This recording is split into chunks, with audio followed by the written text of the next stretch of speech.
আসসালামু আলাইকুম ওয়া রাহমাতুল্লাহি ওয়া বারাকাতুহু। আমি ক্ষুদ্রতায় বুঝিতে পারি না, ওগো মহামহিয়ান,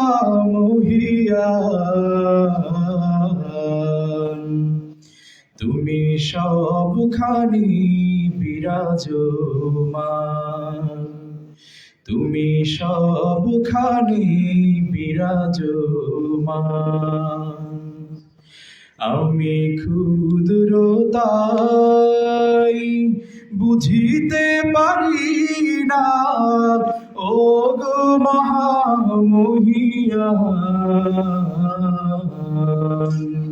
তুমি সবখানি বিরাজমান, তুমি সবখানি বিরাজমান। পাহাড় সাগরে নদীর কল্লোলে, ঝরনার নূপুরে বাতাসের হিল্লোলে, পাহাড় সাগরে নদীর কল্লোলে, ঝরনার নূপুরে বাতাসের হিল্লোলে, কোকিল পাপিয়া বিহগের কণ্ঠে, কোকিল পাপিয়া বিহগের কণ্ঠে, শুনি তোমার গুণগান, তুমি সবখানি বিরাজমান, তুমি সবখানি বিরাজমান। আমি ক্ষুদ্রতাই বুঝিতে পারি না, ওগো মহামহিয়ান, তুমি সবখানি বিরাজমান, তুমি সবখানি বিরাজমান।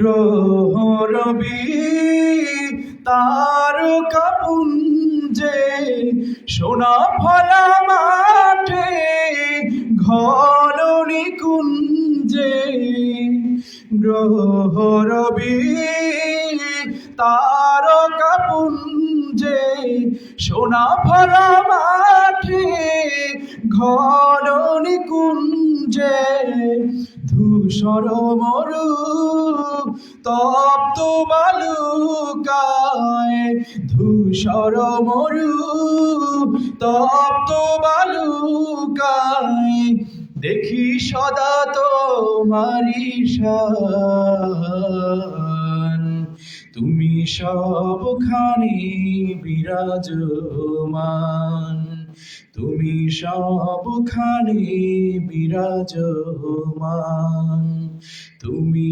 সবখানি বিরাজমান।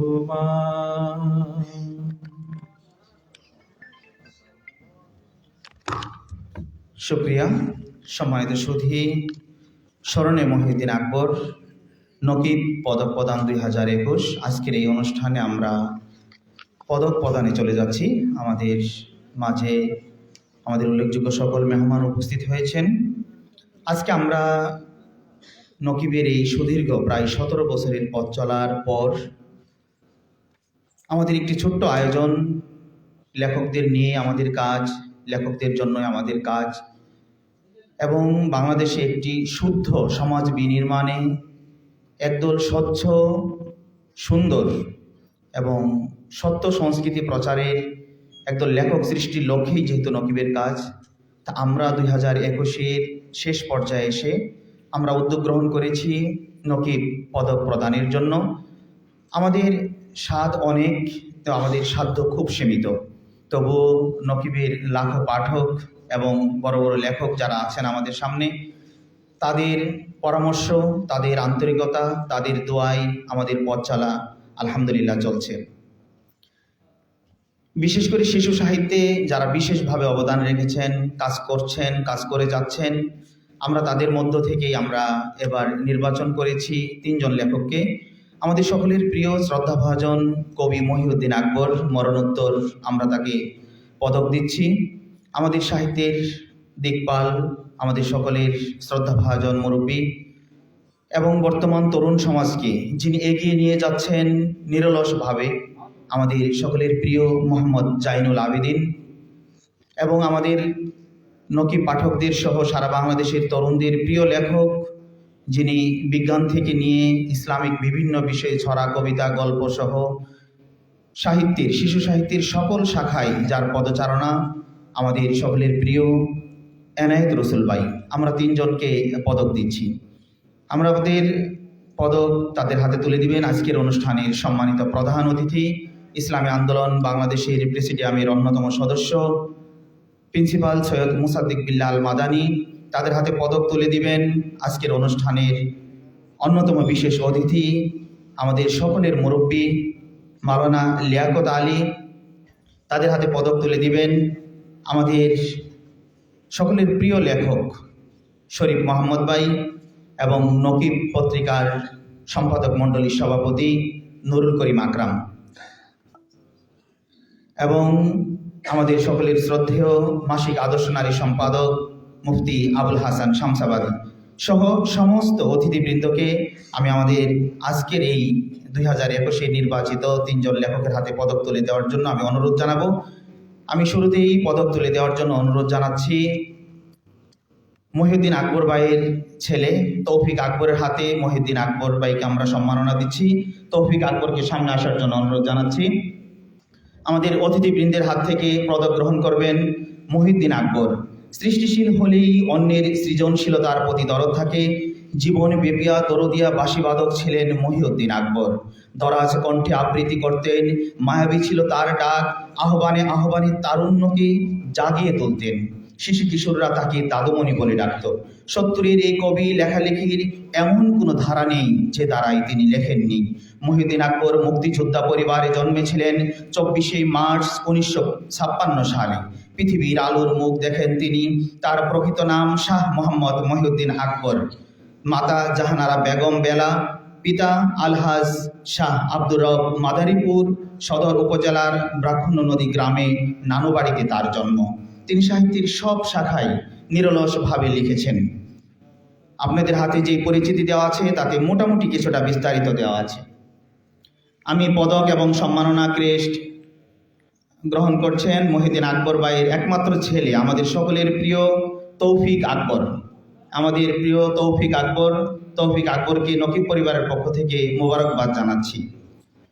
এই পর্যায়ে পদক তুলে দিবেন বিশ্বাসের মিনারে মদিনার বেলাল খ্যাত আমাদের প্রিয় জাইনুল আবেদিন সাহেবের হাতে। মোহাম্মদ জাইনুল আবেদিন 1967 সালে জন্ম। বাংলা গদ্যের নতুন স্বর, উজ্জ্বলতম গদ্যশিল্পী, স্বপ্নচারী লেখক ও গুণ বিচারী পাঠক বলে খ্যাতি আছে তার। আবেদিন লিখেছেন 2 যুগ ধরে, লিখেছেন অবিরাম মন্থর গতিতে, নিজস্ব তাল লয় ও ছন্দে। তার প্রকাশ ভঙ্গিতে আছে স্বপ্ন বুনার পরম শক্তি। তার গদ্যে স্বপ্নরা ডানা মেলে, বিশ্বাসের শব্দরা মিছিল করে স্লোগানে। বহুমাত্রিক প্রতিভাধর এই গুণী লেখক স্বভাষা বিভাষায় ঋদ্ধ। যতটা আরবি জানেন উর্দু ভাষা ও সাহিত্যে ততটাই ঝরঝরা। গিলে খেয়ে হজম করেছেন 100 বছরের বাংলা সাহিত্য। হাদিস, ফিকা ও আরবি সাহিত্যে মর্যাদার দাবি রাখেন। পড়ার টেবিলে যথেষ্ট মনোযোগী। রাত যখন রাত্রি হয়ে ওঠে, আবেদিন তখন জীবন্ত নিশাচর। জাইনুল আবেদিন সাহেবের পরিচিতিও আপনাদের সামনে আছে। তার পরিচিতি লিখেছেন আমাদের সকলের প্রিয় হুমায়ুন আইয়ুব। এই পর্যায়ে আমরা পদক তুলে দেব আমাদের সকলের প্রিয় শিশু সাহিত্যের অন্যতম লেখক এনায়েত রসুল ভাইয়ের হাতে। পদক গ্রহণ করছেন এনায়েত রসুল। শিশু কিশোরদের ধর্মপ্রাণ ও আদর্শ মানুষ হিসেবে গড়ে তোলার জন্য অভিভাবক ও আপনজনদের কিছু কর্তব্য পালন করতে হয় তাদের মন ও মননের পরিচর্যা। এক্ষেত্রে সাহিত্যের অবদান অনেক। যারা শিশু সাহিত্য নিয়ে কাজ করেছেন, শিশুদের আদর্শবান করে গড়তে ছড়া, কবিতা, গল্প লিখেছেন, লিখে যাচ্ছেন নিরবচ্ছিন্নভাবে, এনায়েত রসুল তাদের অন্যতম। ছড়া, কবিতা, গল্প, ফিচার, ধর্মশ্রয়ী চরিত্র গঠনমূলক কাহিনী, সায়েন্স ফিকশন, মনীষীদের জীবনী ও বিজ্ঞানীদের জীবন ও আবিষ্কার কাহিনী লিখে শিশুদের জাগিয়ে তুলেছেন গল্পকার ছড়াকার এনায়েত রসুল। এনায়েত রসুল ভাইয়ের পদগ্রহণের মধ্য দিয়ে আমাদের পদগ্রহণ পর্ব শেষ হলো। সম্মানিত সুধী, আমরা তাদের অনুভূতি শুনব। তবে আমাদের আজকের অনুষ্ঠানের অন্যতম অতিথি মাওলানা লিয়াকত সাহেব হুজুরের বিদায় দিতে হবে।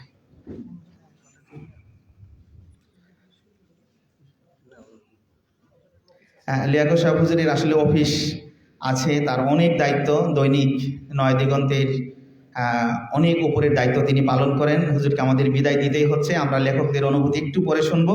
এই পর্যায়ে আমাদের সামনে আলোচনা নিয়ে আসছেন দৈনিক নয় দিগন্তের সম্মানিত সহকারী সম্পাদক মাওলানা লিয়াকত আলী।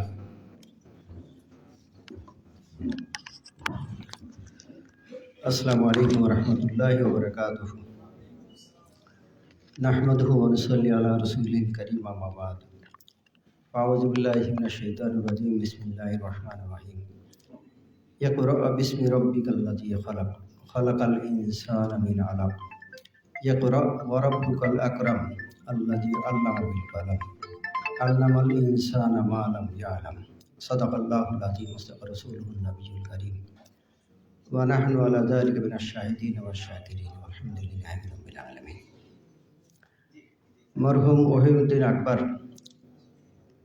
এর স্মরণে যে নকিব পত্রিকার পক্ষ থেকে পদক দেওয়ার এই গুরুত্বপূর্ণ অনুষ্ঠানের সম্মানিত সভাপতি, আলোচকবৃন্দ, পদকপ্রাপ্ত ভাইরা এবং শ্রোতা হিসেবে যারা আছেন, সবাইকে আন্তরিক শুভেচ্ছা এবং মোবারকবাদ জানাচ্ছি। আমি প্রথমে দুঃখ প্রকাশ করছি যে সবার শেষ পর্যন্ত থাকতে পারবো না, কারণ আমার জিম্মাদারি আছে, সেখানে দায়িত্ব পালন করতে হবে। আর আসলে আমি সহকারী সম্পাদক নই, এখানে ইসতিলাহের পার্থক্য আছে, পরিভাষার পার্থক্য আছে। আমি সহ সম্পাদক, সিনিয়র সহ সম্পাদক। সহকারী সম্পাদক সে সম্পাদকের মধ্যে আবার ব্যবধান আছে। তো আজকের এই অনুষ্ঠানে আমি উপস্থিত হয়ে পরে মূলত নিজেকেই ধন্য মনে করছি যে আজকের এই অনুষ্ঠানটা একটু ব্যতিক্রমী অনুষ্ঠান। আমাদের এই ঘরানায় এই চর্চাটা খুব কম, যে যারা বিভিন্ন ক্ষেত্রে অবদান রাখেন তাদেরকে স্বীকৃতি দেওয়া, সম্মানিত করা, তা খুব সীমিত পর্যায়ে হয়ে থাকে। সিরাত চর্চায় অবদান রাখার জন্য মাওলানা মহিউদ্দিন খান রহমতুল্লাহ আলাইহি তিনি চালু করেছিলেন সিরাত সম্মাননা, সেটা তো এখন আর চালু নেই, ওনার অন্ত্যকালের পরে এটা বন্ধ হয়ে গেছে। আর এরকমভাবে আমাদের ঘরানে যারা কাজ করেন তাদের সম্মান জানানোর এই প্রক্রিয়াটা খুবই কম। সেই হিসেবে নকিব পত্রিকা যে উদ্যোগটা নিয়েছে অত্যন্ত ভালো উদ্যোগ, যে যারা এই ক্ষেত্রে অবদান রেখেছেন, বিশেষ করে মহিউদ্দিন ভাই, ওনার সঙ্গে আমার বেশি একটা স্মৃতি লম্বা নাই, আমার কয়েকটা অনুষ্ঠান দেখা হয়েছে, তাতে বুঝেছি যে তিনি যে একটা মহলে ছিলেন, সেখান থেকে চলে এসেছেন আমাদের ইসলামী মহলে, এটাতে বিরাট বড় অবদান। হযরত হাসান ইবনে সাবিত রাদিয়াল্লাহু তাআলা আনহু যেমন ছিলেন, ইসলাম গ্রহণের আগে তিনি যেমন ছিলেন কবি, তার কবিতা ব্যবহার করা হতো সেই সময়কার জন্য, কিন্তু তিনি ইসলাম গ্রহণের পরে রাসূলুল্লাহ সাল্লাল্লাহু আলাইহি ওয়াসাল্লামের একজন সৈনিক হিসেবে ব্যবহৃত হয়েছেন রাসূলুল্লাহ সাল্লাল্লাহু আলাইহি ওয়াসাল্লামের পক্ষ থেকে জবাব দেওয়ার জন্য। ভাই মহিউদ্দিন আকবর ঠিক সেই কাজটি করেছেন। তিনি সেকুলার যে সংস্কৃতি সেবী তাদের সঙ্গে ছিলেন, তারপর তিনি এই অঙ্গনে চলে এলেন, মূলত তিনি কিন্তু এইদিকে অবদান রেখেছেন, যারা আপনারা এখন পর্যন্ত অনেকগুলো আপনারা শুনলেন তার কথাগুলো। ঠিক তেমনিভাবে আরও যে দুজনকে এখন সম্মানিত করা হলো, তাদের অবদান আপনারা সবাই জানেন, এবং আরও যারা এরকম কাজ করতেছেন তারা আরও উৎসাহিত হবেন। এটা হচ্ছে এই অনুষ্ঠানের সবচেয়ে বড় তাৎপর্য। মিডিয়া, লেখালেখি ইত্যাদি নিয়েই আমরা অনেকদিন ধরে কাজ করছি, অনেকদিন এই মহলে আসি। মিডিয়ায় আমাদের উপস্থিতি খুবই সামান্য এবং খুব দুর্বল অবস্থান। কেন দুর্বল অবস্থান ইত্যাদি নানান বিশ্লেষণ আছে, যে কেন আমাদের মিডিয়া গড়ে ওঠে না, আবার গড়ে উঠলে সেটা থাকে না কেন, টিকে থাকে না কেন। এটা নিয়ে অনেক ব্যাখ্যা বিশ্লেষণ ইত্যাদি করা যাবে, কিন্তু থাকে না, এটি হচ্ছে বাস্তবতা। এক নম্বর হচ্ছে মিডিয়া বর্তমানে পুঁজিবাদী ব্যবস্থার একটা অংশ হয়ে দাঁড়িয়েছে। মিডিয়া মানে হচ্ছে বড় একটা খরচের ব্যাপার, অনেকটা ব্যয়ের ব্যাপার, একটা বড় বাজেটের ব্যাপার। এই বড় বাজেট নেওয়ার ক্ষমতাওয়ালা মানুষ যেহেতু আমাদের খুব কম, আমাদের এই ইসলামপন্থী, সেই জন্য এইটা মিডিয়া গড়ে ওঠে না। যে সমস্ত মিডিয়া এখন টিকে আছে তাদের বড় অঙ্কের বাজেট, যেটা আমরা এখন কল্পনাও করতে পারি না, এত বড় বড় বাজেট। আমাদের অনেক ভাই চেষ্টা করেছে, আমাদের ভাই মোসাদ্দেক আল মাদানী তিনি আছেন, তিনিও চেষ্টা করেছিলেন। তা আসলে মিডিয়ার জন্য একটা বড় অঙ্কের একটা বাজেট দরকার, সেই বাজেটটা এখন দিতে পারি না, এই জন্য আমাদের মিডিয়া দাঁড়াতে পারে না। কিন্তু বড় বাজেট না নিয়ে কিভাবে একটা মিডিয়া দাঁড়াতে পারে, এটা বর্তমান কালের জন্য আমি মনে করি একটা তাজদিদি কাজ হবে যদি কেউ পারেন। সেটা হলো কি যে পুঁজিবাদী ব্যবস্থা থেকে বের হয়ে আসা। পুঁজিবাদী ব্যবস্থা থেকে কীভাবে বের হয়ে, এই যে কর্পোরেট বিজনেস, কর্পোরেট অর্থনীতি, এর থেকে কিভাবে বের হয়ে আসতে পারি আমরা, এটি কিন্তু বর্তমান কালের একটা বড় জিহাদ। সারা দুনিয়াকে গ্রাস করে গেছে এই কর্পোরেট, যে কয়েকটা পরিবার সারা দুনিয়াকে গ্রাস করে রেখেছে, সমস্ত দুনিয়ার অর্থ ব্যবস্থা তারা কক্ষিগত করে রেখেছে। এই কথা আমি আপনাদের অনুষ্ঠানে আগেও বলেছি যে সারা দুনিয়া একটা সুপার ক্লাস আছে, সুপার ক্লাসের সদস্য সংখ্যা মাত্র 1 মিলিয়ন, মানে 10 লক্ষ মানুষ। তাদের হাতে 85% সম্পদ, সারা দুনিয়ার মাত্র 10 লক্ষ মানুষের হাতে 85% সম্পদ সারা দুনিয়ার। আর এরপরে সুপার ক্লাসের পরে যে ক্লাসটা আছে তাদের সংখ্যা হচ্ছে 1 কোটি, তাদের হাতে রয়েছে 10%, তার মানে কত হলো 95%। সারা দুনিয়ার সম্পদের ভিতরে গ্রাস করে গেছে, এবং তারা যেভাবে ঘোরায় সেভাবে ঘুরে, এই যে মন্ত্রী মিনিস্টার রাজনীতি সব কিছু এই তাদেরকে ঘুরায়, এই যে একটা মহল। মিডিয়াও কিন্তু তাদের হাতের কিরণক, তাদের হাতের হাতিয়ার। এই যে অর্থ ব্যবস্থাকে, এই যে একটা ছোট্ট একটা গোষ্ঠী, এখন প্রায় 760 কোটি মানুষ, তার মধ্যে মাত্রই 1 কোটি 10 লক্ষ মানুষের হাতে সমস্ত সম্পদ, তারা যেভাবে ঘুরে সেভাবে ঘোরে। এর থেকে কিভাবে উদ্ধার করা যায়, এটি বর্তমানকালে একটা বড় একটা তাজদিদি কাজ। যারা অর্থনীতির তাজদিদ করতে পারবেন বর্তমানকালে, সেই মুজাদ্দেদের অপেক্ষা আছে সারা বিশ্ব। 2 নম্বরে আমাদের কিন্তু জনবল খুবই সামান্য মিডিয়ায় কাজ করার মতো। এক তো হলো নিবেদিত প্রাণ হতে হয়, মেহনতি হতে হয়, তেমনিভাবে এর জন্য তাদেরকে লালন করতে হয়। তো এই ধরনের জনবল আমাদের একবার খুব সীমিত। আমাদের মাদ্রাসা থেকে এখন বর্তমানকালে বেশ কিছু ভাই, তারা আপনারা লিখছেন, আপনাদের স্বাগত জানাই, উৎসাহ জানাই, কিন্তু যদি তুলনা করে দেখা হয় তাহলে কিন্তু সমান একেবারে খুব ক্ষুদ্র একটা অংশ। এবং যারা কাজ করছেন তারা কেউ কিন্তু মেন স্ট্রিমে কাজ করার মানুষের আরও হাতে কম একেবারে। হ্যাঁ, লেখালেখি করছেন, আপনার ফিচারে লেখালেখি করেন, ফিচারে কাজ করেন, কিন্তু ফিচারে কাজ করেন কিন্তু মেন স্ট্রিমে এটা কিন্তু জার্নালিজম নয়। যারা এমনকি স্পোর্টস যারা কাজ করে তারা কিন্তু মেন স্ট্রিমের জার্নালিস্ট বলে গণ্য হয় না।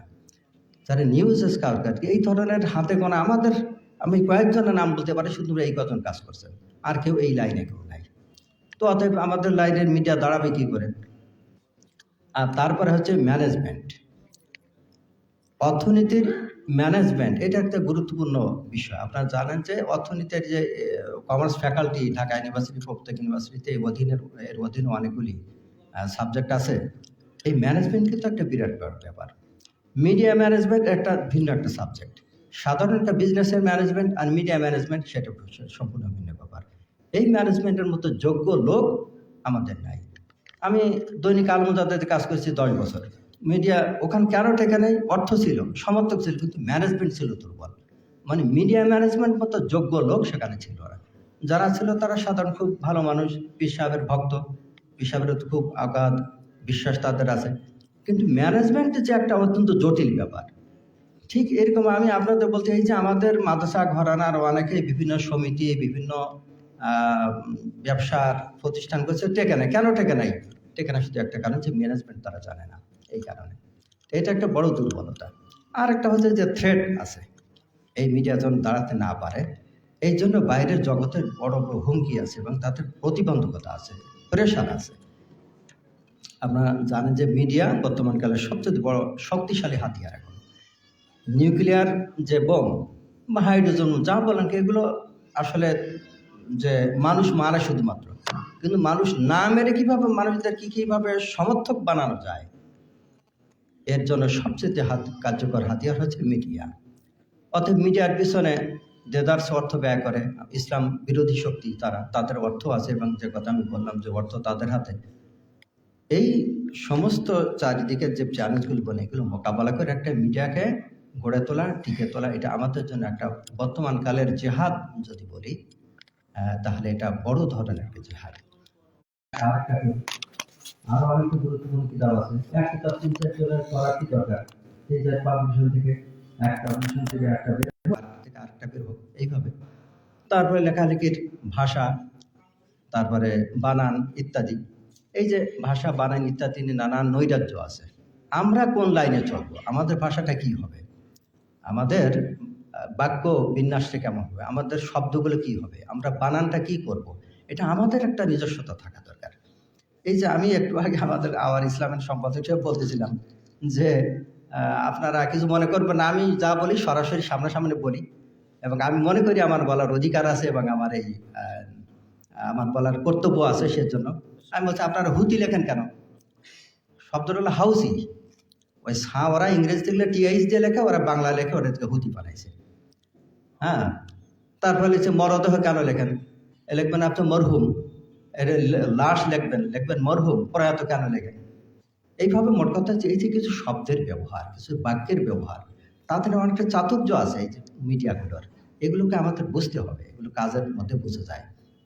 লেখে অভিযোগ, এই অভিযোগ আমি লিখলে, আমার সিনিয়র ভাই ছিলেন, উনি বলছেন অভিযোগ কেন লিখলেন, আপনি কি এটা অস্বীকার করেন?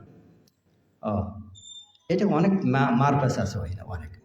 তো এইভাবে এগুলো কৌশলগুলো শিখতে হয়, কাজের মাধ্যমে শেখা যায়। আমরা যদি হুবহু তাদের তাকলিদ করি তাদের মতো, তাহলে তো আমাদের পারপাস সার্ভ হলো না। আমরা কি বলতে চাই, আমরা কিভাবে বলতে চাই, সেজন্য বলছি যে যদি এক জায়গায় মত বিনিময় করা হয় একটা মাঝে মধ্যে, তাহলে এইগুলো কিন্তু ধরা পড়বে। তো সেজন্য একটা প্ল্যাটফর্ম এটা হতে পারে নকিব, এটা একটা ভালো সেন্টার, এটাকে আপনারা একত্রিত যদি হন মাঝে মাঝে। এবং আমি ব্যক্তিগতভাবে মনে করি যে যদি আপনারা আমার কাছে কোনো পরামর্শ চান, আমি সবসময় আপনাদের স্বাগত জানাবো। এখন তো ফোনের যুগ, মোবাইলের যুগ, 1 মিনিটের ব্যাপার। যদি জিজ্ঞেস করেন যে এটা কী করতে পারি, আমি ইনশাল্লাহ রেডি আছি। যে কোনো সময় আপনাদের পরামর্শ, আমার যতটুকু যোগ্যতা আছে সেই অনুযায়ী।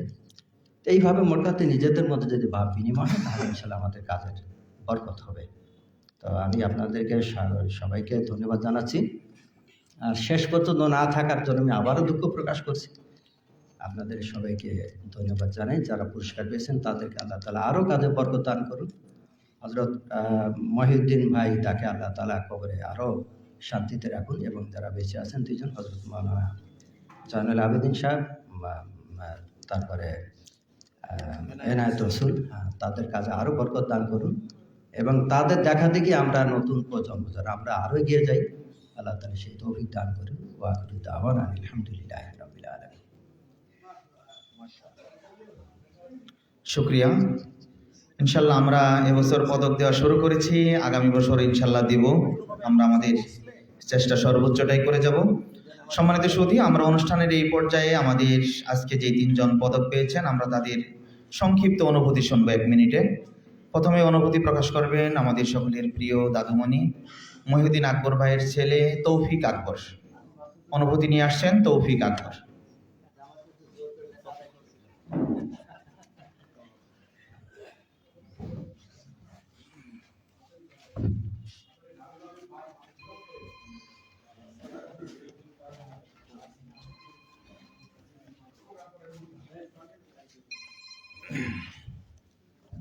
মঞ্চে উপবিষ্ট প্রধান অতিথি এবং বিশেষ অতিথিবৃন্দ, সবাইকে আসসালামু আলাইকুম। সামনে যারা উপস্থিত আছেন, আসলে আমার বাবা মহিউদ্দিন আকবর সাহেব, ওনাকে নিয়ে আমার বলার তো অনেক কিছুই রয়েছে। তবে নকিবের সাথে যে সম্পৃক্ততা, সেটা তো আপনারা ভালোভাবেই জানেন এবং অনেকেই বলেছেন যে নকিবের সাথে কিভাবে কাজ করেছেন। তা আমি বলবো যে আসলে আব্বু সবসময় তরুণদের নিয়ে কাজ করে গেছেন। 1966 থেকে 66 সাল থেকেই উনি স্কাউটের সাথে সংযুক্ত ছিলেন, এবং নারায়ণগঞ্জ স্কাউটের একজন কমিশনারও ছিলেন, নিযুক্ত ছিলেন। তো ওই সময় থেকেই, তরুণ থেকেই স্কাউট নিয়ে কাজ করেছেন। যত তরুণ ছিল নারায়ণগঞ্জের, তাদেরকে নিয়ে কাজ করেছেন কীভাবে তরুণরা বলে যে নৈতিক শিক্ষাটা নিতে পারে এবং তাদের জীবনকে একটি শৃঙ্খল জীবনে নিয়ে আসতে পারে। তো অনেক আব্বুর এরকম স্কাউটের সংগঠনের ছাত্ররা রয়েছেন, তারা অনেক সময় আব্বুর কাছে আসতেন এবং বলতেন যে মানুষ গড়ের কারিগর যদি হতে হয় তো তোমার বাবাকে দেখো। যে উনি যদি না থাকতো তাহলে নারায়ণগঞ্জের যে প্রেক্ষাপটের সময় ছিল স্বাধীনতার আগে এবং স্বাধীনতার পরে, যে ওনার হাত ধরে আমরা শৃঙ্খল জীবনে আবদ্ধ হয়েছি, না হয়তো আমরা কোথায় ভেসে যেতাম। তো তারপরে আব্বু তো লেখালেখি শুরু করেছিলেন ওই সময় থেকেই, 67 থেকেই। তারপরে বলা চলে যে অল্প অল্প করে লেখা, এবং ওই সময় চাঁদের হাট নামে একটা সংগঠন, যেটা রফিকুল হক দাদু ভাইয়ের হাত ধরে করা, ওইটা নিয়েও শিশু কিশোরদেরকে নিয়েও নারায়ণগঞ্জে কাজ করেছেন এবং অনেক লেখক তৈরি হয়েছিল ওই সময় থেকে। পরবর্তী 90-এর দশকে স্বৈরাচার বিরোধী আন্দোলন থেকেই আব্বুর পরিচিতিটা আসলে ব্যাপক হয় এবং 88-এ নজরুল স্বর্ণপদক পেয়েছিলেন, যেটা শামসুল হক, এবং উনি একই মঞ্চ থেকে স্বর্ণপদক নিয়েছিলেন। আসলে আব্বু কোনো সময় সেকুলার লেখালেখির মধ্যে ছিলেন না। সবসময় উনি চেষ্টা করে গেছেন যে সব্যসাচী যে লেখা আছে তাদেরকে নিয়ে অনুসরণ করান। সেই কারণেই নজরুল স্বর্ণপদক পেয়েছিলেন এবং পরবর্তীতে ফরুক আহমেদকে নিয়ে কাজ করার ফলেই আব্বু মারা যাওয়ার আগে প্রায় 10 বছর মেহনতের পর বলে যে আব্বু এই ফরুক, সেই সংকলন ফরুককে নিয়ে লেখা এই বইটা বের করে গিয়েছিলেন। এবং গত শনিবার ফরুক ফাউন্ডেশনের পক্ষ থেকেও আব্বুকে সম্মাননা দেওয়া হয়েছে। তো আসলে আব্বু তরুণদের নিয়েই কাজ করেছেন, সবসময় তরুণরা যেন এগিয়ে যায়, যেরকম ফরুক কাজ করে গেছেন বলে বাংলাদেশের ইসলামী রেনেসার যেসব কবিরা কাজ করেছেন, নজরুল ইসলাম, ফরুক আহমেদ এবং আল মাহমুদ, তো এইসব কবিদের পরে আমি দেখেছি যে আব্বু সম্পূর্ণই ভিন্ন ধারার ছিলেন।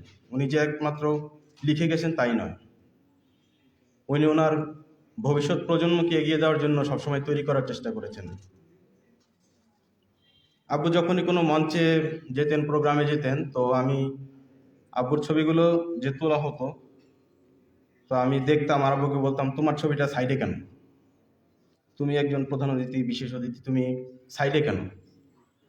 তো সবসময় এড়িয়ে যেত। তিনি চাইতেন যেন সবাই সামনের দিকে থাকে, কিন্তু আব্বু কখনোই নিজেকে ফলো আপ করতে চায়নি। এটা হয়তো আব্বুর একটা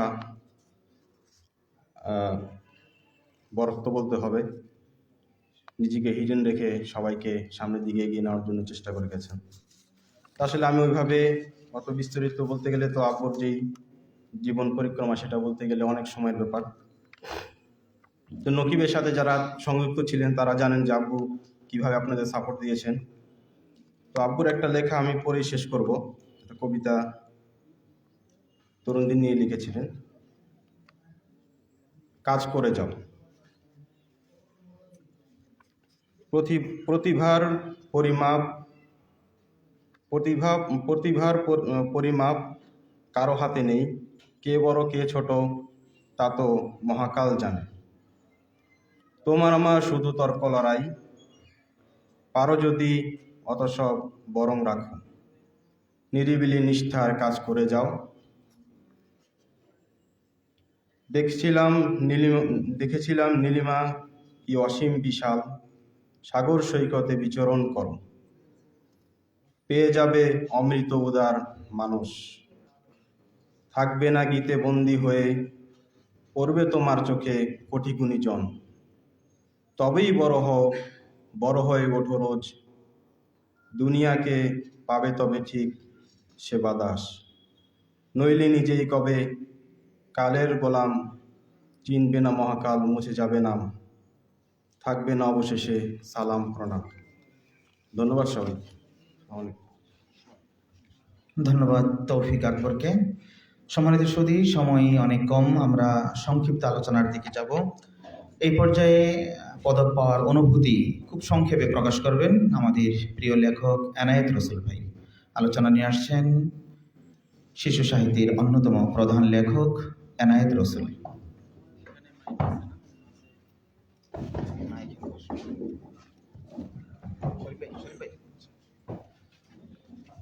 আসসালামু আলাইকুম রহমতুল্লাহ। মহিউদ্দিন আকবর ভাই রহমতুল্লাহর মৃত্যু আল্লাহ ডাক দিলে কোনো উপায় নেই এক সেকেন্ডের ন্যানোভাগের এক সময় পৃথিবীতে থাকার, যে তারপরেও কারো কারো মৃত্যু আমাদের কাছে একটা ধাক্কা, একটা অবাক লাগে। উনি আমাকে মারা যাওয়ার এক সপ্তাহ আগে ফোন করলেন। উনি বললেন, আমার আব্বা শিশু সাহিত্যিক মোহাম্মদ নাসির আলী, তো আব্বার একটা বই আছে আকাশ যারা করলো জয়। উনি বললেন যে এই বইটা আমার লাগবে, কিন্তু একটু সমস্যা আছে। আমি বললাম, কী সমস্যা? লাগবে, কিনবেন? বলে যে 5টা লাগবে। আমি শুনেছি বইটা আউট অফ প্রিন্ট, এখন কী অবস্থা সেটা আমাকে জানাবেন। তা 5টা লাগবে কেন? তো সরি, এখানে আমি একটা বলিনি, 5টা কি 4টা আমার এখন খেয়াল নেই, কিন্তু 4টার উপরে বা এরকম। তো আমি বললাম যে কেন? তো উনি কার বলে, আমার নাতি এই বিদেশে কে থাকে তাকে পাঠাবো, এবং এই বইটা আমি ছোটোবেলার থেকে আমার খুব অন্তরে করা আছে, এই বইটা আমাকে দিবেন। তা আমি আমার বড় ভাইয়ের কাছে খোঁজ নিলাম, ওরা বললো যে হ্যাঁ বই আছে। তা আমি মহিউদ্দিন ভাইকে বললাম যে বই দিতে পারবো, আপনার ঠিকানাটা দেন। তো উনি বাসার ঠিকানা দিল, আমি কুরিয়ার করে বই পাঠিয়ে দিলাম। এরপরে ফোন করলেন যে আমাকে কত পে করতে হবে।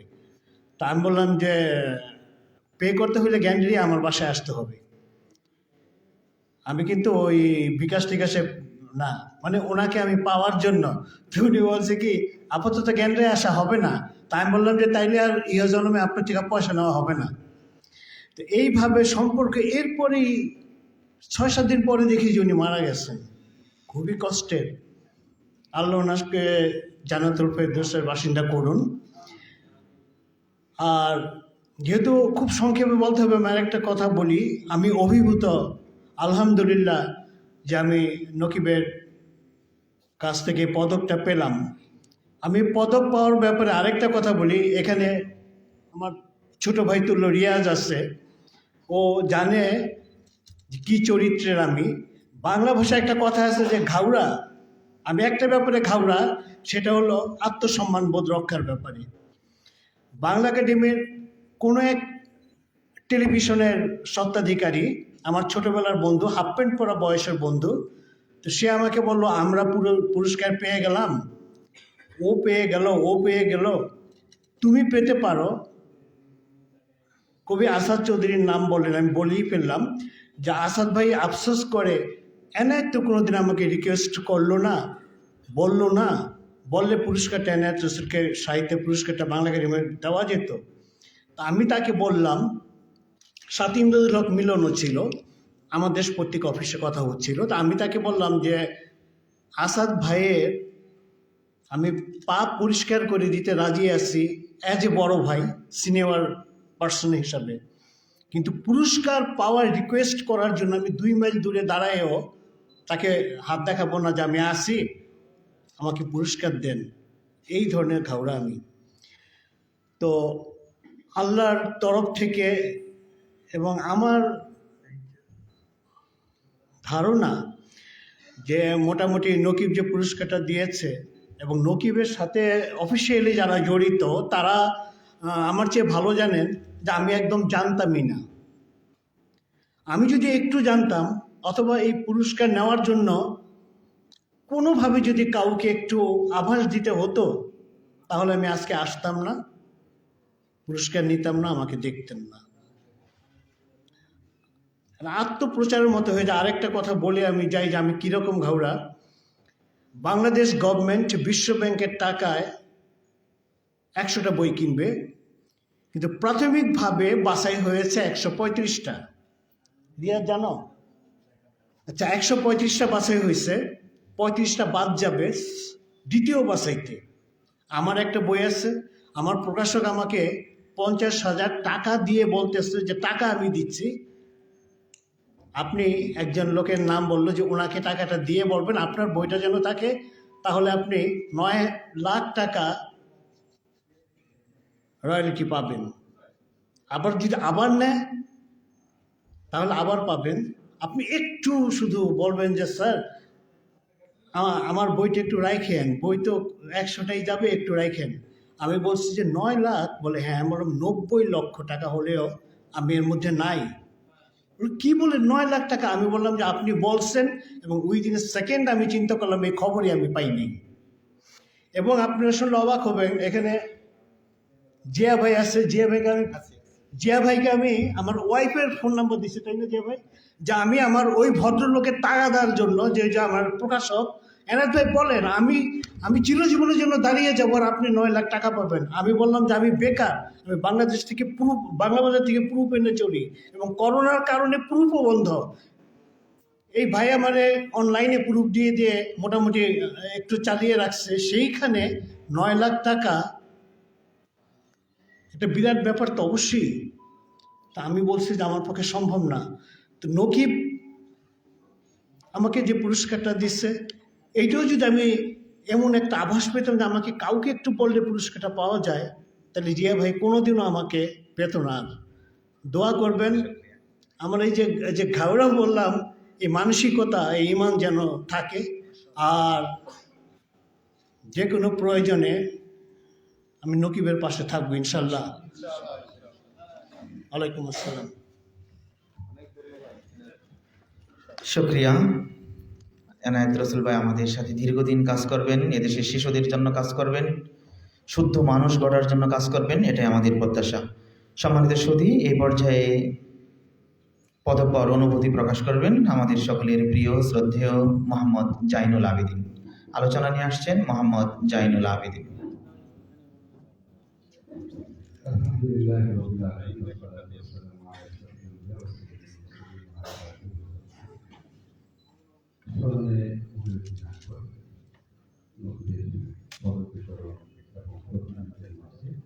পুরস্কার বিতরণ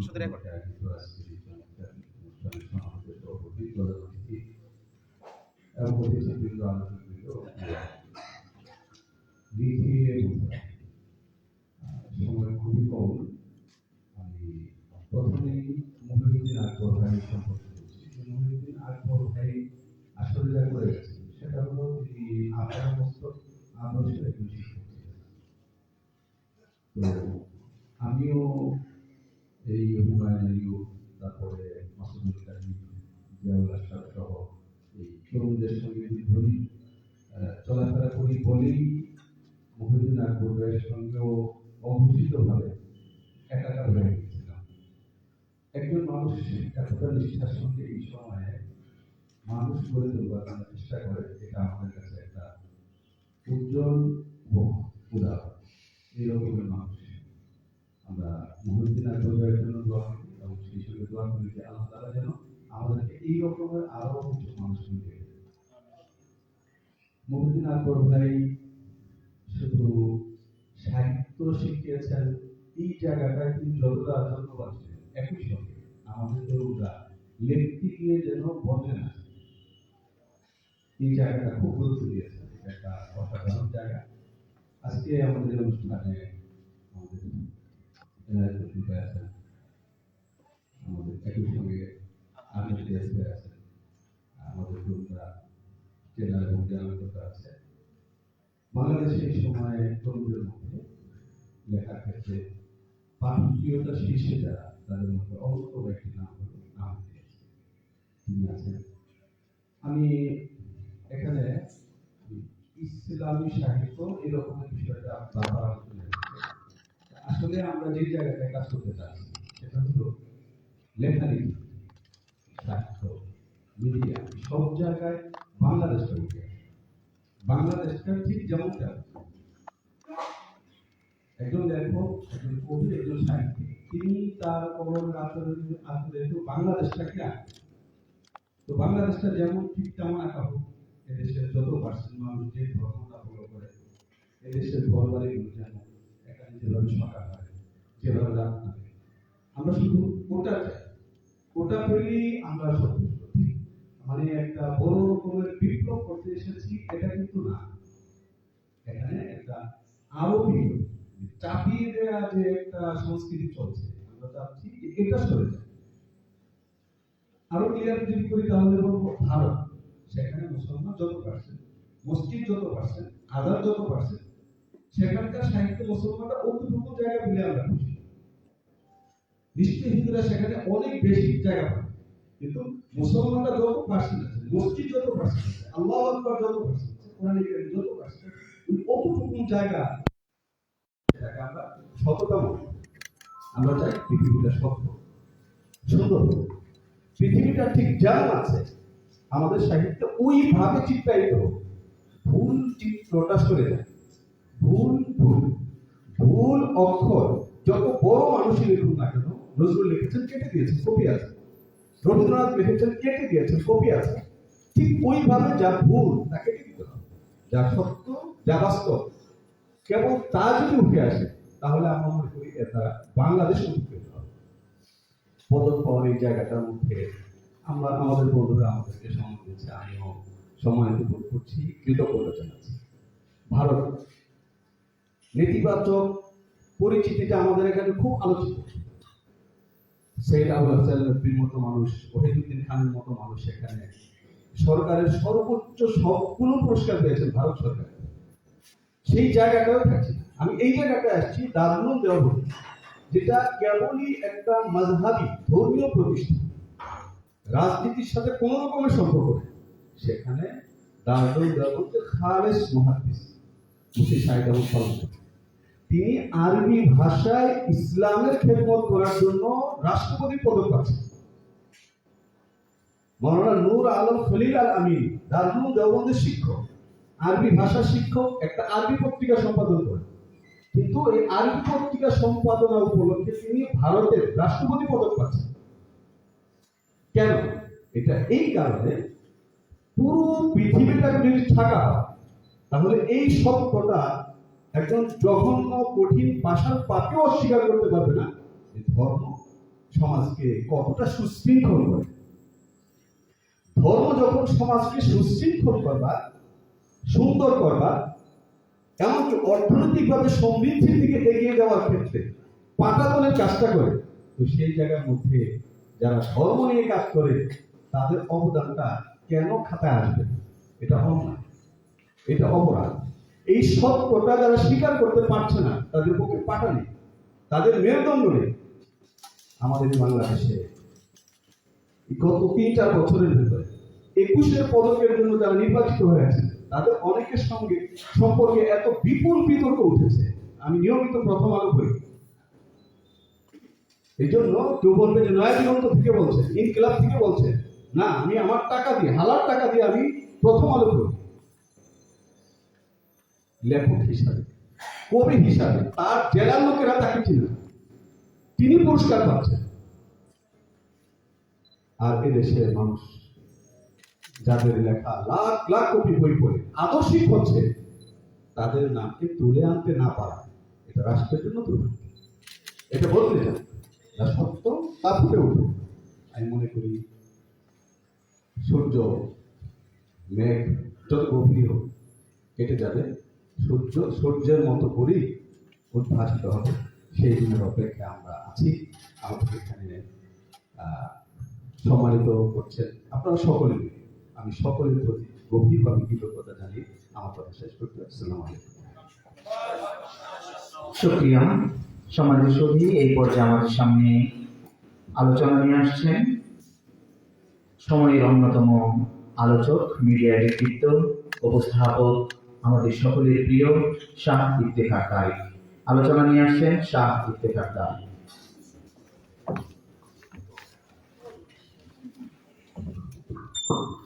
আসসালামু আলাইকুম রহমতুল্লাহ। অনেক বড় বড় মানুষ এখানে উপস্থিত রয়েছেন, তাদের সামনে সাহিত্য সংস্কৃতি নিয়ে কথা বলা আমার সাজে না। আমি মহিউদ্দিন আকবর সম্পর্কে দু একটি কথা বলবো। আমি তাকে ব্যক্তিগতভাবে পরিচিত, তিনি আমার পরিচিত ছিলেন না, বা আলাদাভাবে তার প্রতি অনুরক্ত হওয়ার কোনো সুযোগ আমার কখনো হয়নি। কিন্তু যেদিন জানলাম যে তিনি নজরুলকে ভালোবাসেন, নজরুল গবেষণা করেন, আমি একজন নজরুলের সাহিত্য প্রেমী হিসেবে তাকে মনের অজান্তে ভালোবেসে ফেললাম। তারপর দু একটি অনুষ্ঠানের বক্তব্য শুনেছি, ভালো লেগেছে। আজকে নকিব যে আয়োজন করেছে, এই আয়োজনটা প্রয়োজন ছিল এবং সামনেও এ জাতীয় পদক দিয়ে নকিব তার দায়িত্ব পালন করবে বলে আমি বিশ্বাস করি। কারণ গুণীদের কদর না করলে গুণীর জন্ম হয় না। আমাদের অঙ্গনে প্রচুর গুণী রয়েছে, তাদেরকে আসলে রাষ্ট্র যেভাবে স্বীকৃতি দিচ্ছে, তাই এইমাত্র যে আমরা শুনলাম, সেই স্বীকৃতিটা আমাদেরকে দিতে হবে। নকিব সেই কাজটি করছে, এই জন্য নকিবকে আন্তরিক মোবারকবাদ জানাচ্ছি। আমাদের এখানে নজরুল কেন আবার সৃষ্টি হচ্ছে না? আরো নজরুল হওয়া দরকার ছিল, নজরুল রূপ আবার সৃষ্টি হওয়া দরকার ছিল।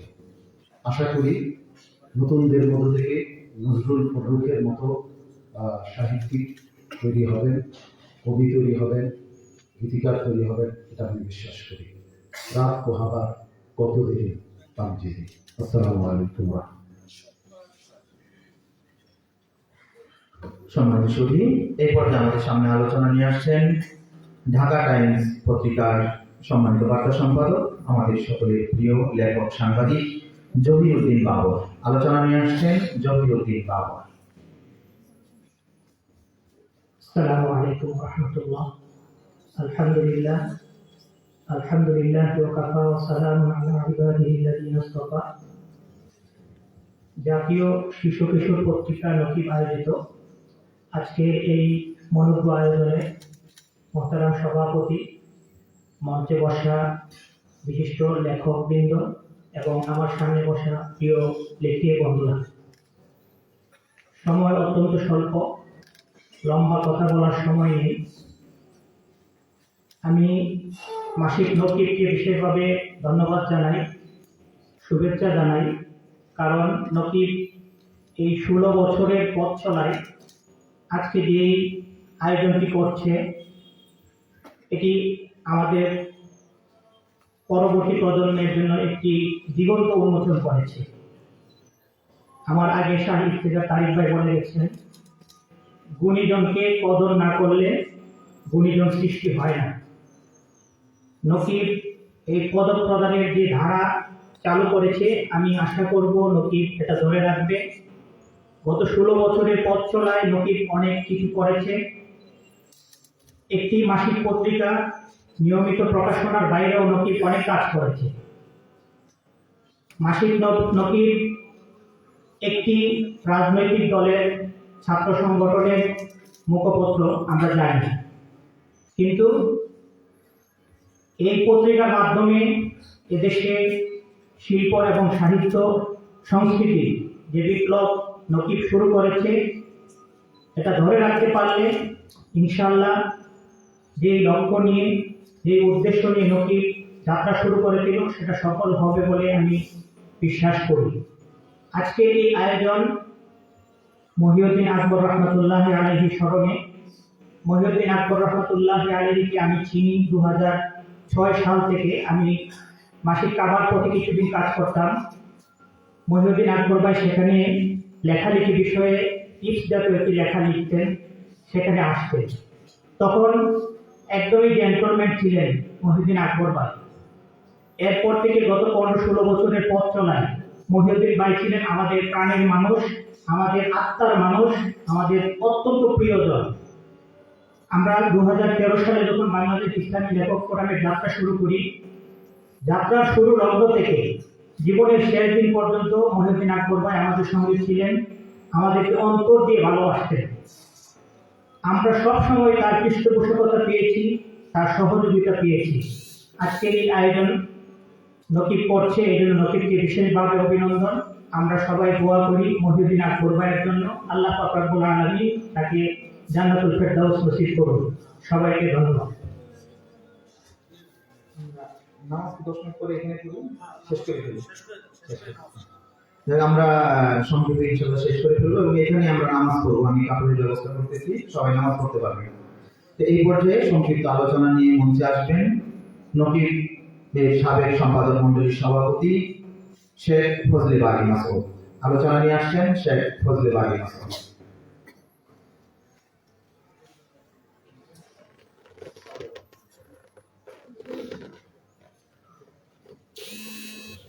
আলহামদুলিল্লাহ সাল্লাল্লাহু আলাইহি ওয়াসাল্লাম আলা রাসূলিল্লাহ ওয়া আলা আলিহি ওয়া সাহবিহি আজমাইন। আম্মা বা'দ। আজকে প্রোগ্রামের জন্য নকিবকে অত্যন্ত আন্তরিকভাবে ধন্যবাদ জানাচ্ছি এবং আজকে যারা মেহমানবৃন্দ এসেছেন সময় বের করে সকলকে আন্তরিক ধন্যবাদ জানাচ্ছি। আজকে যে আলোচনাগুলি হয়েছে অত্যন্ত গুরুত্বপূর্ণ।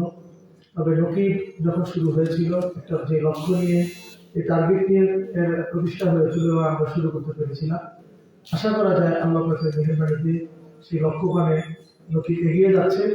তবে আজকে যেহেতু আমরা বেশ কিছু বড় মানুষকে আমরা পেয়েছি, সেজন্য আমরা এটা বলতে চাই যারা এই অঙ্গনের সাথে জড়িত আছেন, একটা বিষয় এখনো আমাদের কাছে শূন্যতা অনুভব হচ্ছে। সেটা হলো যে ইসলামী সাহিত্য বলেন বা জয়নুল আবেদিন ভাই যেটা বললেন যে ইসলামী সাহিত্য বলে না, সাহিত্য চর্চার যে ময়দানটা আছে সেই ময়দানে যারা আমরা দেশপ্রেমিক এবং ইসলামকে ভালোবাসি এবং বলতে গেলে সার্বজনীনভাবে আমরা দেশকে যারা ভালোবাসি, অর্থাৎ এই অঙ্গনে যারা আমরা আছি, আমাদের কিন্তু এখনো যেই জায়গাটাতে যাওয়ার কথা ছিল ভাষা, সাহিত্য, লেখনী, সেই জায়গাটাতে আমরা এখনো যেতে পারছি বলে আমার কাছে এখনো মনে হয় না। আমরা এখনো অনেকটা পিছনে আছি, এটা স্বীকার করছি অকপটে। এবং সেই জায়গাটাতে যাওয়ার জন্য আমাদের যেভাবে কাজ করার দরকার আমার মনে হয় না যে আমরা সেভাবে কাজ করতে পারছি। তো সেজন্য যারা এই ময়দানে বিচরণ করেন আমরা মনে করি তাদের অনেক দায়িত্ব আছে। আমি বক্তব্য শুনেছি যে অনলাইনে আসতে আসতে এই প্রোগ্রামে আমাদের মাসুদুল কাদির ভাই যে কথা বললেন, হুমায়ুন আহমেদ ভাই যেটা বললেন যে মহিউদ্দিন আকবর সাহেব একটা ছড়া পুরা দিন বসিয়ে রেখে সারাদিন সাজিয়ে গুছিয়ে দিয়ে বলেছেন এটা এখন ছাপার উপযোগী হয়েছে। এই যে একটা সহযোগিতাপূর্ণ মানসিকতা এবং যে প্রচেষ্টা এখানে যারা আছেন তারা নিশ্চয়ই করেন, কিন্তু এটাকে আরো ব্যাপকভাবে কিভাবে করা যায়, ইনস্টিটিউট আকারে কোনো কিছু তৈরি করে এই অঙ্গনের যারা আছেন তাদের লেখার মান ডেভেলপ করার জন্য তাদেরকে আরো এগিয়ে দেওয়ার জন্য সেই উদ্যোগটা কিন্তু আমরা যদি এখনো না নিতে পারি, কারণ এখন কিন্তু একটা ওই অঙ্গনের যাদের ছিল যারা ইসলাম বাদ দিয়ে দেশপ্রেমিক দেশের কথা বাদ দিয়ে যারা সাহিত্য চর্চা করতো তাদের কিন্তু কিছুটা ব্যাকে যাওয়ার একটা সময় এসেছে আমার ধারণা। তো সেই সময়টাতে যদি আমরা এই শূন্য জায়গাটাতে আমাদের কাজটা এগিয়ে নিতে পারি, তাহলে আমাদের এখানে যে মেধাগুলি আছে আমরা নেতৃত্ব দিতে পারবো, সাহিত্যাঙ্গনে কোনো সন্দেহ নেই। আমি গত 2-3 দিন আগে একজন ভদ্রলোক বাংলাদেশ প্রশাসনের একজন বড় একজন ব্যক্তি, তাকে যখন দাওয়াত দিতে গেলাম খুব একটা কথা বলছেন, একটু লজ্জা পেয়েছি আমি। সেই কথাটা বলছি আমাদের চেতনা জাগ্রত করবার জন্য। তিনি বলেন যে আসলে ইসলাম অত কিছু বোঝে না। অনলাইনে ভিডিওতে একটা তাফসীর শুনে আমার কাছে খুব ভালো লেগেছে। উনি ওই ব্যক্তি তাফসীর গ্রন্থটা কিনেছে 13-14 খণ্ডে। উনি বললেন উনি বাসায় নিয়ে যাওয়ার পরে আমি আর এটা পড়তে পারলাম না, কারণ এটা পুরাটাই বানানি এত ভুল এবং ভাষা এত নিম্নমানের যেটা আমি আর পড়তে কোনোভাবেই পারলাম। তার স্ত্রী বলতেছে তুমি এত টাকা দিয়ে বই কিনলা, পড়ো না কেন? তো আমি সে বলতেছে আমার স্ত্রীকেও আমি এটা বলি না লজ্জায়। এই যদি হয় আমাদের তাহলে কিন্তু একটা সমস্যা। এই জায়গা থেকে আমাদের উত্তরের জন্য জয়নুল আবেদিন ভাই সহ তারপরে আমাদের শরীফ মোহাম্মদ ভাই অনেক পুরাতন অনেক সুন্দর লেখেন, ওনার ভাষা ওনার শব্দের যে ঝঙ্কার সেইভাবে উনি কতগুলি ছেলে তৈরি করতে পারছেন আমরা এটা জানতে চাই। আমরা চাই ওনাদের হাতে হাজার হাজার লক্ষ লক্ষ শরীফ মোহাম্মদ জয়নুল আবেদিন আমাদের যে এনায়েত হোসেন সাহেব ওনাদের মতো লোক তৈরি হোক। সেটা যদি না দিতে পারেন দায় ওনাদের কাছে আমরা দিয়ে যাচ্ছি, আরো তাদেরকে দায় দেবো ইনশাআল্লাহ। আল্লাহ পাক তৌফিক দান করেন। ধন্যবাদ। আমি শুভেচ্ছা জানাবেন আমাদের সকলের প্রিয় লেখক আহমেদ ইলিয়াস।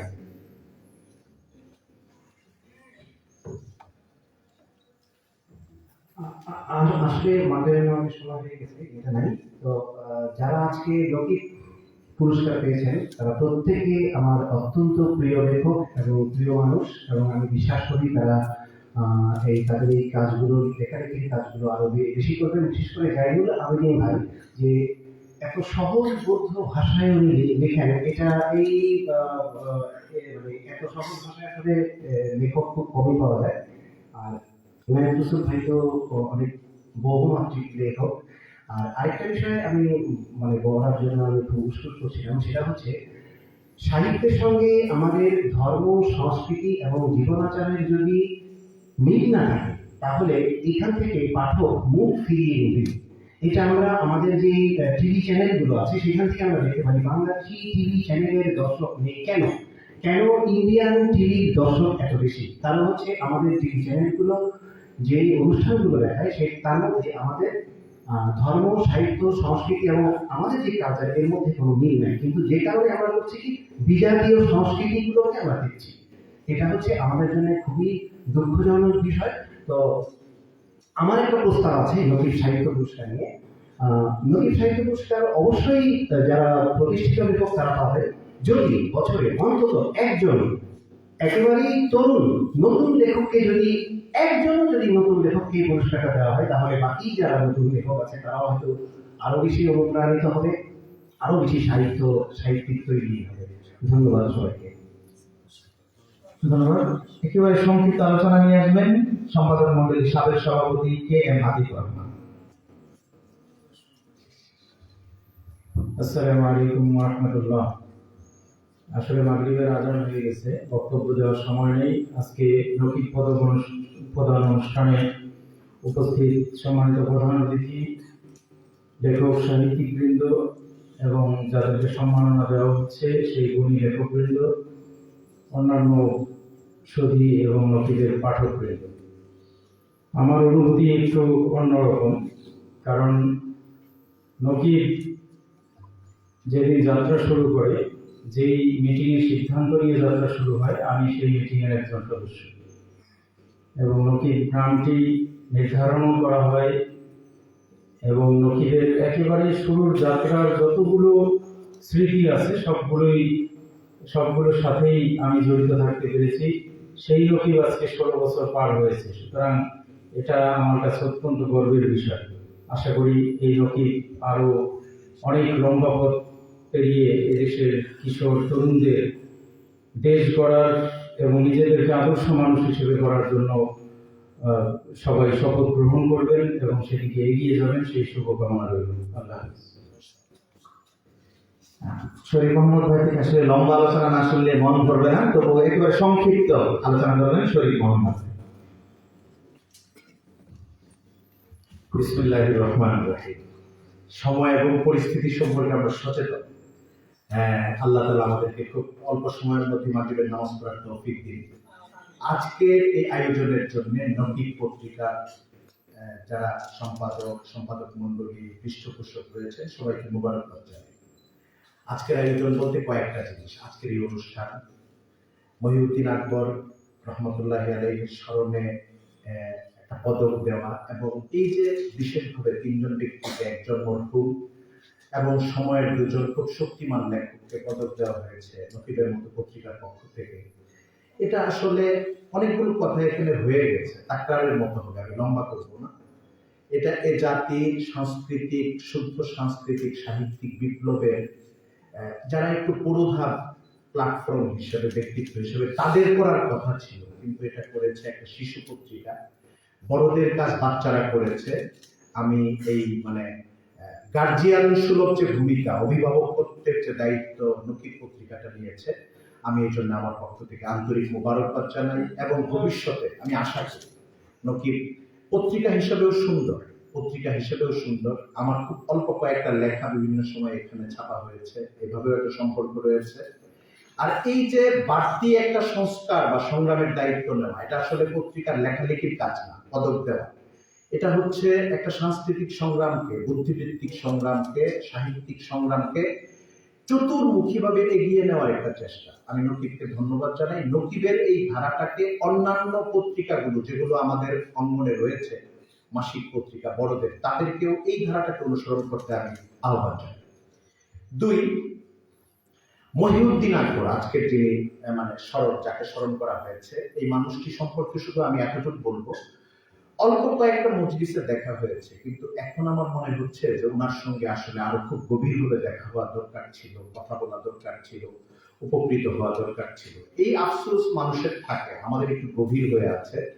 আমি এখন যারা আছেন ভালো লিখছেন, তরুণদের মধ্যে, নবীনদের মধ্যে যারা উঠে আসছেন, আমি আমার এই উপলব্ধিটাকে শেয়ার করতে চাই, ছড়িয়ে দিতে চাই, যেন আমাদের এই আক্ষেপের পরিমাণ কমে আসে। ভালো ভালো লেখা যেন আমরা করতে পারি, যোগ্য মানুষদের সঙ্গ নিতে পারি, কথা বলতে পারি, উপকৃত হতে পারি, যাদের বয়স আছে, সময় আছে, চেষ্টা আছে। পরে যেন এই আমি আজকে যেরকম একটা আক্ষেপ ব্যক্ত করলাম, এই আক্ষেপটা আসলে পুরোপুরি আক্ষেপ না হয়। আক্ষেপ এমনিতে যায় না, যোগ্য মানুষ চলে গেলে আক্ষেপ আসলেই থাকে, কিন্তু এটা 100 ভাগ যেন না হয়। আল্লাহ তাআলা মরহুম মহিউদ্দিন আকবরকে জান্নাতুল উঁচু মাকাম দান করেন এবং আমাদেরকেও সাহিত্যের পথে সুন্দরভাবে পথ চলার তৌফিক দিন। 3 নম্বর কথা হলো, দেখুন, ছোটদের পত্রিকাকে অনেক সময় বড় বিপ্লবের একটা বাহন মনে করা হয় না। ছোটদের পত্রিকা তো ছোটদের পত্রিকা, কিন্তু একটু গভীরভাবে চিন্তা করলে দেখা যায় ছোটদের পত্রিকা হচ্ছে আমাদের দৃষ্টিতে অভিজ্ঞতা, সৃজনশীলতার প্রথম তরঙ্গ। ছোটদের পত্রিকা হচ্ছে মানুষ খুব কোমল ভাবে তার অল্প বয়সে কৈশোরে জেগে ওঠার প্রথম দিগন্ত। এই জন্য নকিব আজকে 17 বছর 16 বছর পার হয়েছে, যদি 16 বছর বা গত 15 বছর বা 12 বছর আগের যারা নকিবের খুব ক্ষুদ্র লেখক ছিল তাদের দিকে তাকানো হয়, দেখবেন এখন তারা বড় লেখক। আজ থেকে 20 বছর পরে দেখবেন নকিবের এই লেখকরা যারা এখন গল্প লিখছে, ছড়া লিখছে, বয়স 15 বছর 18 বছর 20 বছর অথবা আরো কম, তারা এই সময়ের সবচেয়ে চিন্তক লেখক হবেন, রাহনুমা লেখক হবেন। আমরা এ ধরনের ছোট ছোট পত্রিকার আয়তন হিসাবে ছোট উদ্দেশ্য না, ছোটদের পত্রিকা আরো বাড়ুক, সাংস্কৃতিক সংগ্রামে আমাদের তরুণদেরকে, নবীনদেরকে, সবুজ প্রজন্মকে পথ দেখাক। আমি আবারও ধন্যবাদ জানাই নকিবের সঙ্গে যুক্ত সকলকে, সকল অভিভাবককে, সঙ্গীদেরকে, সাথীদেরকে, অডিয়েন্সের সকলকে। আল্লাহ তাআলা আমাদেরকে কবুল করুন। আলহামদুলিল্লাহ। শুকরিয়া। আমরা প্রধান অতিথির আলোচনায় চলে যাব। তার আগে আমাদের মাঝে উপস্থিত হয়েছেন মাসিক আদর্শ নারী সম্পাদক, আমাদের সকলের মুরব্বী মুফতি আবুল হাসান শামসাবাদীর মুখ থেকে সংক্ষিপ্ত আলোচনা শুনবো। এরপরই আলোচনা করবেন আজকের অনুষ্ঠানের প্রধান অতিথি।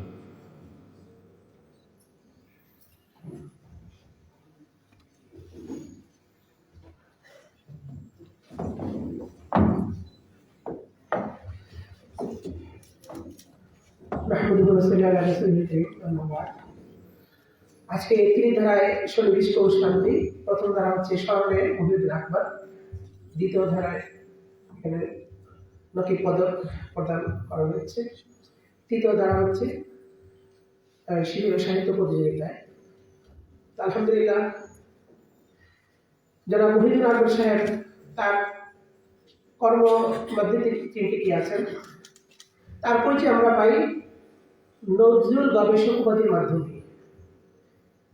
তিনি নজরুলকে নিয়ে গবেষণা করেছেন, সাহিত্য চর্চায় তার অনেক অবদান। তিনি একজন সাহিত্য তারকা। সাহিত্যের কোনো ধর্ম নেই, কিন্তু সাহিত্যের বিষয় হতে পারে ইসলাম, সাহিত্যের বিষয় ধর্ম হতে পারে। এই জন্যই হাসান বিন সাবেত রাদিয়াল্লাহু আনহু তিনি রাসূল সাল্লাল্লাহু আলাইহি ওয়াসাল্লামের পক্ষে সাহিত্য দিয়ে কাফেরদের সাহিত্য মোকাবেলা করেছেন। কাজী মহিউদ্দিন আকবর রহমতুল্লাহ আলাইহি তার অবদান আমাদের হচ্ছে চিরস্মরণ হয়ে থাকবে। সেই সাথে নকিবের যে কার্যক্রম আমরা দেখছি, রুমি আছে শিশুর পিতা, সব শিশুরই অন্তরে। যেটা পবিত্র কোরআনে বলা হয়েছে ফিতরাতুল্লাহি লাতি ফাতারান নাস আলাইহা, এবং হাদিস শরীফের মধ্যে পাই কুল্লু মাউলুদিন ইউলাদু আলাল ফিতরা। এই শিশুর সেই অন্তরের পিতাকে জাগিয়ে তোলার জন্য আমাদের পদক্ষেপ নিতে হবে। শিশুর মধ্যে সূত্র হিসেবে মালাকুল লুকায়িত আছে। আজকে যারা ইঞ্জিনিয়ার, ওই তার ভিতরে সিস্টেমের কারণে সে ইঞ্জিনিয়ার হয়েছে। একটা কম্পিউটার সিস্টেম না থাকলে তার মধ্যে সফটওয়্যার আপলোড করা যাবে না, যদি সেই সফটওয়্যার অনুকূল সিস্টেম যদি না থাকে। এরকম ইঞ্জিনিয়ার, আজকে যারা ডাক্তার হচ্ছে, এই সব কিছুই সিস্টেম মানব শিশুর অন্তরের মধ্যে লুকায়িত ছিল। সেইভাবে একজন সাহিত্যপ্রেমিক হওয়ার জন্য, এই শিশুকে এক সুনাগরিক হিসেবে গড়ে তোলার জন্য তার বিভিন্ন পরিবেশ দরকার। একটা চারিত্রিক পরিবেশ, আরেকটা হচ্ছে তার শিক্ষার পরিবেশ, আরেকটা হচ্ছে তার গড়ে ওঠার পরিবেশ, তো বিভিন্ন পরিবেশের জন্য তার বিভিন্ন রকমের উপাদান আয়োজন প্রয়োজন হয়। সাহিত্য চর্চার জন্য যেটা প্রয়োজন সেটা নকিব করে যাচ্ছে। তো এই একটা শিশু ছোটকাল থেকে তাকে সাহিত্যর মেজাজ নিয়ে গড়ে ওঠা, যারা ছোটকাল থেকে সাহিত্যের মেজাজ নিয়ে গড়ে ওঠে এদের মধ্যে থেকে বেরিয়ে আসবে পরবর্তীতে বড় বড় লেখক। আজকে আমাদের কাছে বুখারী, মুসলিম, আবু নাসাই এই বিরাট যে ভান্ডার, এই ভান্ডারের কারণে কিন্তু ইসলামের সবকিছু আমরা পাচ্ছি। সেভাবে আমাদের সবকিছুই সংগঠিত থাকবে সাহিত্যের মাধ্যমে, যেটা পরবর্তী প্রজন্ম পাবে। তো সেই হিসেবে নকিব সেই কাজ করছে। নকিবের মাধ্যমে যারা যোগ্য হিসেবে গড়ে উঠবে ইসলামী লেখক ফোরাম, তাদের মাধ্যমে আবার সেই সাহিত্যের নিয়ে আবার তারা আগে যাবে সম্মুখের দিকে। তো এইভাবে নকিব কার্যক্রম আমি স্বাগত জানাই। এবং তার যে 16 বছর পূর্ণ হয়েছে নকিবের এই অবদানের বলতে পারি যে 16 কলা এবং তার 16 আনা পূর্ণ হয়েছে বলা যায়। তার সেই অবদানকে অনেক বড় করে দেখার মতো আল্লাহ তাআলা একে কবুল করুন এবং একে সার্থক করুন, আমিন। সুপ্রিয়া, অনুষ্ঠান একেবারে শেষ পর্যায়ে। নকিব সাহিত্য প্রতিযোগিতা 2021-এ যারা পুরস্কার বিজয়ী আমি তাদের নাম ঘোষণা করব, দ্রুত এসে পুরস্কারটা গ্রহণ করবেন। ছড়া প্রতিযোগিতা আনিস আরমান, দ্বিতীয় তালহা শফিক, তৃতীয় জয়নব জান্নাত। জয়নব জান্নাতের প্রতিনিধি থাকলে পুরস্কার গ্রহণ করবেন। রচনা প্রতিযোগিতায় মাহবুবুর রহমান রাইহান, তামিম আবদুল্লাহ, আলী উসামা আইয়ুব। এবং গল্প প্রতিযোগিতায় জাকারিয়া আল হুসাইন, নাইমুল হাসান তানজিম, সাইদ আবরার। তোমরা পুরস্কার দ্রুত গ্রহণ করে ফেলো। কারো যদি পুরস্কার 19-20 হয়ে যায় এদিক সেদিক, তাহলে মাগরিব নামাজের পর আমাদের সাথে যোগাযোগ করে নিয়ে যাবে। এই পর্যায়ে আপনি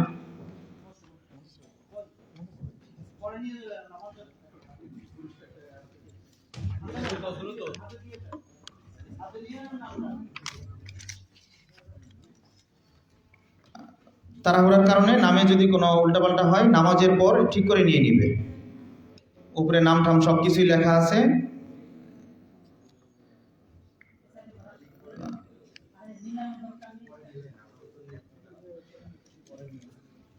ধন্যবাদ সম্মানিত সুধী। এখন আমাদের সামনে গুরুত্বপূর্ণ বক্তব্য পেশ করবেন ছাত্রদের উদ্দেশ্যে এবং নকিব পাঠকদের উদ্দেশ্যে দিক নির্দেশনামূলক বক্তব্য প্রদান করবেন ইসলামী আন্দোলন বাংলাদেশের প্রেসিডিয়ামের অন্যতম সদস্য প্রিন্সিপাল সৈয়দ মুসাদ্দেক বিল্লাহ আল মাদানী।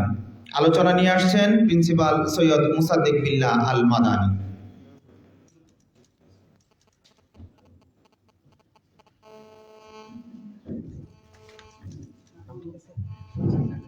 আসসালামু আলাইকুম ওয়া রাহমাতুল্লাহ। নামাজ পড়তে সময় নেই, আলোচনা করছি না। আমরা এখানে আমাদের দেশের অঙ্গ, বিশেষ করে এখানে কওমি ঘরানা আমরা দেখতেছি এবং সাহিত্যিক দেখতেছি, আলোচনা বেশি না। খেয়াল করেন বাংলাদেশের যে কওমি মানুষগুলো আছে, দেওবন্দ সাবেক পুরান সিলেবাসে চলতেছে, উর্দু পড়ায়, ফার্সি পড়ায়। আমি এখানে সাহিত্যিক এবং বড় বড় জ্ঞানী আমি জিজ্ঞেস করি, আমি নিজের দৌড়ায় ক্লাস নেই, সময় তিনি কি পড়াই চরমনাই প্রায় 150 করে ছাত্র, তামিলে তো পড়াই।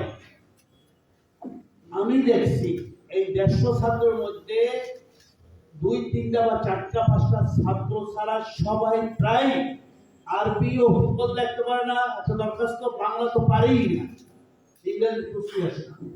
আমি এই কথা আত্মসমালোচনা করি না, মুনাকাশা করি, মুহাসাবা করি যে আমরা কি তৈরি করতে আছি। সাহিত্য কোথা থেকে হবে, কবি কোথা থেকে তৈরি হবে, সাহিত্য কোথা থেকে তৈরি হবে।